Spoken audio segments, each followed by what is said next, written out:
21வது அத்தியாயத்துல பகவான் 3 அடி பூமிக்கு இடமில்லாத காரணத்தினால பலியை பந்தனம் பண்ணினார் அப்படின்னு பார்த்தோம்.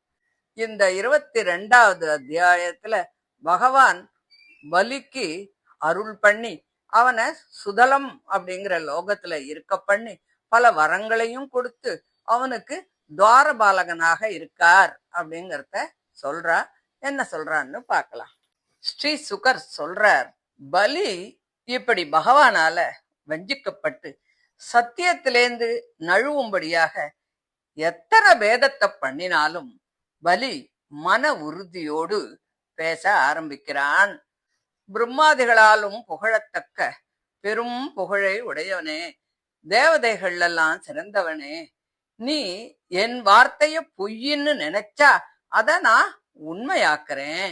உன்னோட 3வது அடிய ஏன் தலைமையில வெயி, நான் நரகத்துக்கோ ஸ்தானத்திலிருந்து நழுவினதற்கோ வருணபாசத்தால கட்டுண்டமைக்கோ மகத்தான துக்கம் வந்து சேர்ந்ததுக்காகவோ சொத்தையெல்லாம் இழந்ததுக்காகவோ நீ என்னை நிகிரகம் பண்ணினத்துக்காகவோ எதுக்குமே நான் பயப்படல. பொய் பேசுறதுக்கும் அபகீர்த்திக்கும் தான் நான் ரொம்ப பயப்படுறேன். நான் பிராணிகளுக்கு மேன்மை உடையவர்களால ஏற்படக்கூடிய தண்டனை புகழத்தகுந்தது அப்படின்னு தான் நான் நினைக்கிறேன். இந்த தண்டனைய தாய் தந்தையர்களாவது உடன் பிறந்தவர்களாவது நண்பர்களாவது எனக்கு பண்ணுவாளா? உன்னால மட்டும்தான் அதை பண்ண முடியும்.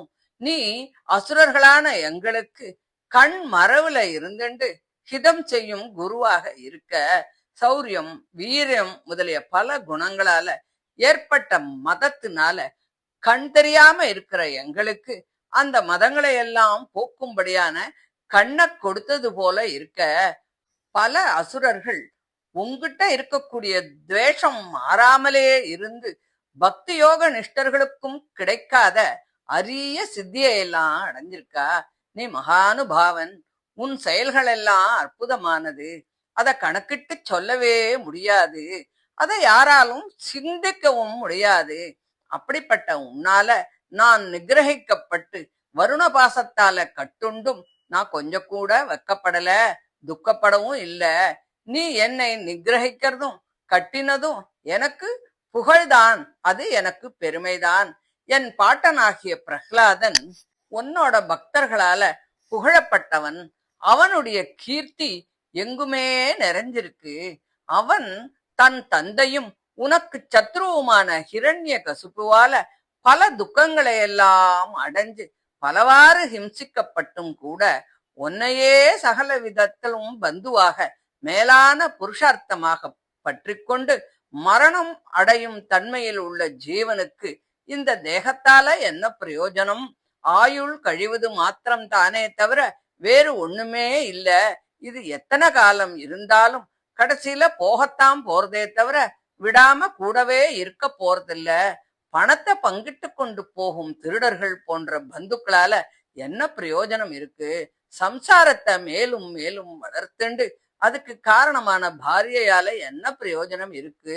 வீடு வாசல் முதலியவற்றால என்ன பிரயோஜனம் அப்படின்னு நிச்சயம் பண்ணிண்டு மகா குணமுடையவனும் பேரறிஞனும் பாகவத சிரேஷ்டனுமான அந்த பிரகலாதன் சம்சார ஜனங்களின் சகவாசத்திற்கு பயந்து நீ தைத்திய குலத்தை எல்லாம் அழிப்பவனாக இருந்தாலும் கூட எந்த விதத்திலும் பயத்துக்கு இடமே இல்லாத உன்னோட பாதார விந்தத்தை நிலை நின்ற புருஷார்த்தமாக நினைச்சுண்டு அதையே சரணமடைஞ்சான்.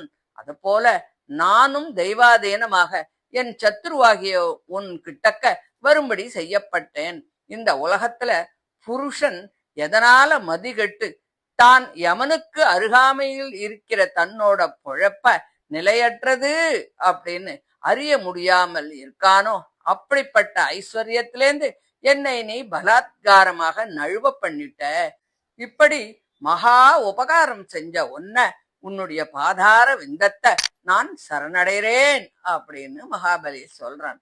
அந்த பலி சக்கரவர்த்தி இப்படி சொல்லிண்டே இருக்கிறதே பகவான் கிட்ட ரொம்ப அன்புடைய பிரகலாதன் பூர்ண சந்திரன் போல அங்கே வரான். அவனுடைய கண்ணு தாமரை இதழ் போல அழகா இருக்கு. உயரமா இருந்தான். பீதாம்பரம் எல்லாம் போட்டுருந்தான். அவனுடைய புஜங்கள் உருண்டு திரண்டு முழங்கால் வரையும் நீண்டு இருந்தது. அவனை பார்க்கறதுக்கு 10,000 கண் வேண்டும் அப்படின்னு சொல்ற மாதிரி ரொம்ப அழகா இருந்தான். பலி அந்த பிரகலாதனை பார்த்தும் வருண பாசத்தால தான் கட்டுப்பட்டு இருப்பதால முன்போல அர்க்கிய பாத்தியம் உபச்சாரங்கள்லாம் அவனால பண்ண முடியல. அதனால தலையால மட்டும் அப்படியே வணங்கினான். கண்கள்ல நீர் தழும்ப வெக்கத்தோடு முகத்தை சாய்ச்சு கொண்டு இருந்தான். ஆழ்ந்த மனமுடைய பிரகலாதன் சத்புருஷர்களுக்கு நாதனும் சுனந்தர் முதலிய பாரிஷதர்களால சூழப்பட்டு அங்கே அமர்ந்து இருக்கக்கூடிய வாமன ரூபியான பகவானை பார்த்து கண்கள்ல ஜலம் பெருக அருகிலே வந்து பூமியிலே விழுந்து நமஸ்கரித்து பேச ஆரம்பிச்சான். அப்போ பிரகலாதன் சொல்றான், இந்த பலி விஸ்வஜித் அப்படிங்கிற யாகத்தால உன்ன ஆராதனை பண்ணினான். அதனால நீயே இவனுக்கு இந்திரபதத்தை கொடுத்த, அத நீயே இப்ப பறிச்சுனுட்ட. நீ செஞ்சதும் அழகாத்தான் இருக்கு. மதியை மயக்கக்கூடிய செல்வ பெருக்கிலிருந்து இவனை நீ நழுவச் செஞ்சது பெரிய அனுகிரகம்தான் அப்படின்னு எனக்கு தோன்றுது. இல்லாட்டான் இவன் என்ன பண்ணுவான்? செல்வ கொழுப்பால பல ஆத்ம பரமாத்மாக்களை பற்றிய அறிவு கொஞ்சமும் இல்லாம அழிஞ்சே போயிடுவான். ஆத்ம பரமாத்மாக்களின் உண்மையை உணர்ந்த வித்வான் மன ஊக்கத்தோடு இருந்தாலும் செல்வ பெருக்கினால மதி மயங்கி போயிடுவான். அப்போ ஆத்மஸ்வரூபத்தை எப்படி அவன் தெரிஞ்சுப்பான்? அதனால அனர்த்தத்துக்கு இடமான ஐஸ்வர்யத்தில் இருந்து இவனை நீ நழுவ பண்ணினது உன்னுடைய அனுகிரகம்தான். இந்த மகா உபகாரம் செஞ்ச உனக்கு நமஸ்காரம்.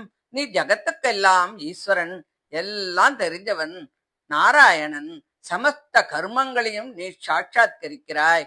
உனக்கு என்னோட நமஸ்காரம் அப்படின்னு சொல்லி பிரகலாதன் பகவான சோஸ்திரம் பண்றான். அப்போ சுகர் சொல்றார், ராஜனே, பிரகலாதன் இப்படி சொன்ன உடனே பதிவிரதையான விந்தியாவளியும் தன் கணவன் கட்டுண்டு இருக்கிறத பார்த்து பயத்தினால பகவான நமஸ்காரம் பண்ணி கண்ணும் கண்ணீருமாக உபேந்திரனை பார்த்து பேச ஆரம்பிச்சா. விந்தியாவளி சொன்னா, நீ உன் விளையாட்டுக்காக இந்த ஜகத்தெல்லாம் படைச்ச. அப்படிப்பட்ட இந்த ஜகத்தை சில துர்புத்தி படைச்சவா தங்களோடது அப்படின்னு நினைச்சு அபிமானிச்சுக்கிறா.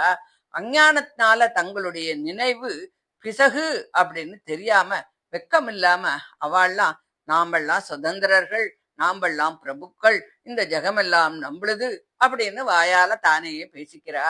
ஆனா உண்மை அது இல்ல. அந்தராத்மாவான நீ அவளுடைய பேச்ச கூட நீ நிறுத்திடுற.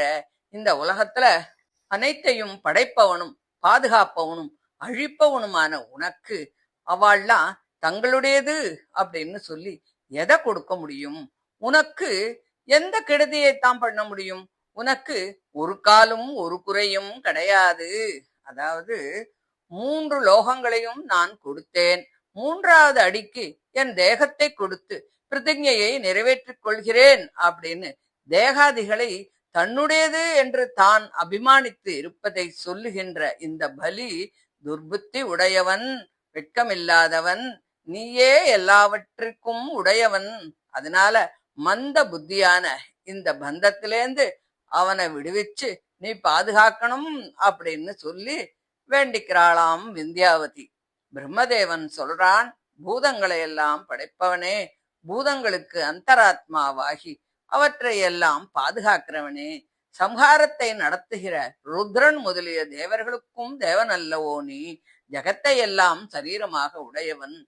சகல ஐஸ்வர்யத்தையும் இழந்த இந்த பலிய விட்டுடு. இவன் நிகிரகத்துக்கு உரியவன் இல்ல.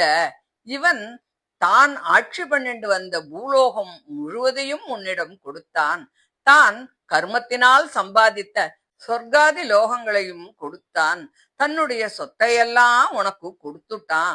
அதுவும் போராதுன்னு புத்தியில சிறிது தடுமாற்றம் கூட இல்லாம தன்னுடைய தேகத்தையும் உன்னிடம் கொடுத்தான். அதனால இவன் நிகிரகிக்க தகுந்தவன் அல்ல. ஒருவன் உன்னோட பாதார விந்தங்கள்ல புத்தி நிலையாக நின்னு அர்க்ய ஜலம் கொடுத்து அருகம் புற்களாலாவது பூஜை பண்ணிட்டா அவன் உத்தம கதியை அடையறான். இந்த பலி மன உறுதியோடு 3 லோகங்களையும் உனக்கு கொடுத்திருக்கான். அப்படிப்பட்ட இவன் மன வருத்தம் அடையலாமா? அதனால இவனை விட்டுடு அப்படின்னு சொல்றார். அப்போ வாமன பகவான் சொல்றார், பிரம்மதேவரே, நான் யாரை அனுக்கிரகிக்க நினைக்கிறேனோ அவனுடைய தனங்களை எல்லாம் பறிச்சுடுவேன். பணம் இருந்தா புருஷன் கர்வம் அடைஞ்சு விவேகம் இல்லாம உலகத்தையும் எண்ணையும் அவமதிப்பான். அதனால அழிஞ்சுதான் போவான். அனர்த்தத்துக்கு இடமான பணத்தை பறிக்கிறது தான் நான் முதல்ல செய்யக்கூடிய முதல் அனுகிரகம். ஜீவாத்மா தான் செஞ்ச கர்மங்களால இந்த உலகத்துல பல யோனிகளில் பிறக்கிறதும் சாகிறதுமாக இருக்கும்போது ஒரு சமயம் புருஷ ஜென்மத்தை அடைகிறான்.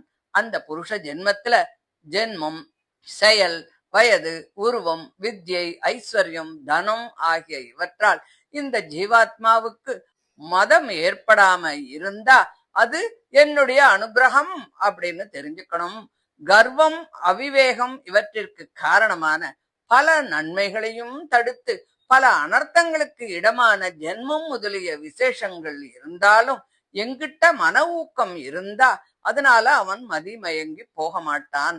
தானவர் தைத்தியர்களுக்கு பிரபுவான இந்த பலி ஒருவராலும் வெல்ல முடியாத என் மாயையை இனிமே வென்று விடுவான். எப்படிப்பட்ட சங்கடத்திலும் மதிமயங்கவே மாட்டான். இவன் தன்னுடைய சொத்தையெல்லாம் இழந்தான். ஐஸ்வர்யத்தில் இருந்தும் நழுவினான். சத்துருக்களால் அவமதிக்கப்பட்டான். வருண பாசத்தால் கட்டப்பட்டான். பந்துக்களால் கைவிடப்பட்டான். பெரிய துக்கத்தையே அடைஞ்சான். குருவாகிய சுக்கராச்சாரியாரால் சபிக்கப்பட்டான். இருந்தாலும் மன உறுதி கொஞ்சமும் மாறாமல் அவன் சத்தியத்தை கைவிடவில்லை. நான் கபடமாக தர்மத்தை சொன்னாலும் கூட இவன் பொய் பேசாமல் தர்மத்தை கைவிடல. இவன் என்னுடைய அனுகிரகத்தால தேகத்தின் முடிவுல தேவதைகளுக்கும் பெற முடியாத என்னோட லோகத்தையே அடைய போறான். இவன் சாவர்ணி மனுவின் அந்தரத்துல இந்திரபதத்தை அடைவான். இப்போ இவன் விஸ்வகர்மாவால் நிர்மாணிக்கப்பட்ட சுதலம் அப்படின்னு சொல்லக்கூடிய லோகத்துக்கு சென்று அதை ஆட்சி பண்ணுவான். அங்கு வாசம் செய்பவர்களுக்கு மனோவியாதிகள், சரீர வியாதி, வாட்டம், குளிர், வெயில் போன்ற வருத்தங்கள் எதுவுமே இருக்காது. பலி மகாராஜனே, உனக்கு க்ஷேமம் ஏற்படட்டும். நீ உன்னுடைய ஞாதிகளுடன் கூடி சொர்க்கவாசிகளும் ஆசைப்படக்கூடிய பெருமையுடைய சுதலம் என்னும் லோகத்துக்கு போய் சேர்வாயாக. அங்கே நீ என்னோட அனுகிரகத்தால சுகமா இரு. அங்கே வாசம் செய்கின்ற உன்னை லோகபாலர்களான இந்திரர்களும் தொல்லை பண்ண மாட்டா. அப்படின்னா மத்தவாளை பத்தி சொல்ல தேவையே இல்ல. தைத்தியர்கள்ல யாராவது உன்னுடைய கட்டளையை கடந்தால் அவர்களை என்னுடைய சக்கரமே வதைத்து விடும். உன்னை எல்லா கஷ்டத்திலேருந்தும் நான் பாதுகாக்கிறேன். வீரனே, அந்த இடத்துல நான் எப்போதும் உன்னுடைய கிரகத்தினுடைய வாயில்ல காத்துண்டு இருப்பேன்.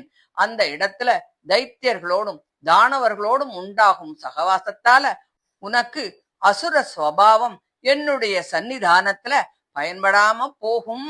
அது உடனே மறைஞ்சு போயிடும் அப்படின்னு சொல்லி இந்த 22வது அத்தியாயத்தை முடிக்கிறா. இதை தொடர்ந்து பலி சுதலத்துக்கு போறதும் இந்திரன் சொர்க்கத்துக்கு போய் சந்தோஷமா இருக்கிறதுங்கிறத பத்தி சொல்றா. அத அடுத்த ஆடியோல பார்க்கலாம். தேங்க்யூ.